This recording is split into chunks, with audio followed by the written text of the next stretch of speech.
Hello everyone, সকলকে welcome জানাই আমার আরও একটি মিনি ব্লগে।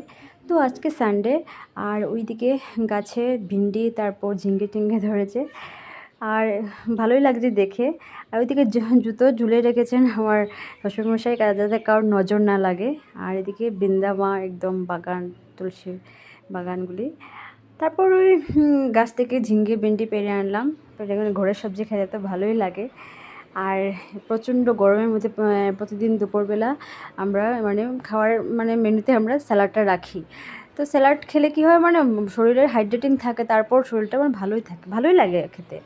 তারপর ওইতে ঘেমে আমি একদম পুরো, কারণ এত গরম দিচ্ছিল, পুরো একাকার হয়ে গেছে ঘেমে টেমে পুরো।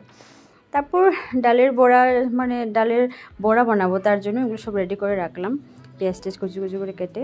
বিকেল দিকে বেরোলাম আমি আরও, তো কুলফি খাচ্ছিলাম।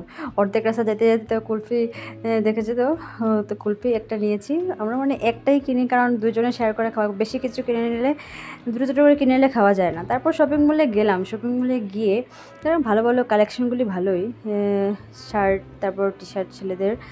আর উপরে গেলাম, উপরে লেডিস আছে, লেডিসের।